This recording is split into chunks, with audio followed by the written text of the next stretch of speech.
আমরা যখন নিজের বা পরিবারের অন্য কারো চিকিৎসার প্রয়োজন হয় তখন কিন্তু যে কোনো ডাক্তারের কাছে যাই না, খোঁজ নিই, পরামর্শ নিই, তারপর একজন অভিজ্ঞ ও বিশ্বাসযোগ্য ডাক্তারকেই বেছে নিই। ঠিক তেমনই আমাদের জীবনের গুরুত্বপূর্ণ সিদ্ধান্ত নেওয়ার সময় একজন অভিজ্ঞ ও বিশ্বাসযোগ্য জ্যোতিষীকেই বেছে নেওয়া উচিত। কিন্তু একজন সঠিক জ্যোতিষীকে আমরা চিনব কিভাবে? আসুন এ ব্যাপারে জ্যোতিষ সম্রাট চিন্ময় শাস্ত্রী ঠিক কি বলছেন শুনে নিই।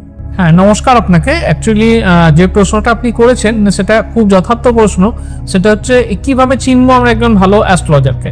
ভালো অ্যাস্ট্রোলজার চিনতে গেলে প্রথমেই আপনাকে দেখতে হবে আপনি আপনার জন্ম ছকটিকে যখন বিচার করাচ্ছেন সেই বিচারের মাধ্যমে সেই অ্যাস্ট্রোলজার আপনাকে আপনার অতীত সম্পর্কে বলতে পারছে কিনা। যদি অতীত সম্পর্কে বলতে পারে, যদি বর্তমান সম্পর্কে বলতে পারে, তাহলে আপনি ওনার ভবিষ্যৎ বলাতেও ভরসা রাখতে পারেন।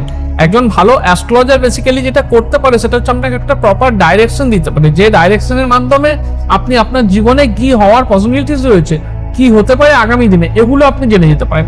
আমি খুব সহজ একটা এক্সাম্পল দেওয়ার কথা বলি। যদি ধরুন আপনি আগে থেকেই জেনে যান যে আপনার আগামী দিনে ভীষণ একটা আইন সংক্রান্ত সমস্যা হতে চলেছে, তাহলে কি হবেন? তাহলে আপনি ডেফিনেটলি খুবই সচেতন হয়ে যাবেন এবং সচেতন হয়ে আপনি সেই মতো কাজ করবেন। আপনি যদি জেনে যান যে আপনার কোনো দুরারোগ্য ব্যাধিতে আক্রান্ত হওয়ার সম্ভাবনা রয়েছে, তাহলে আপনি কি করবেন? যতটা প্রিকশন নেওয়া যায় সমস্ত প্রিকশন মেজারকে আপনি ট্রাই করবেন।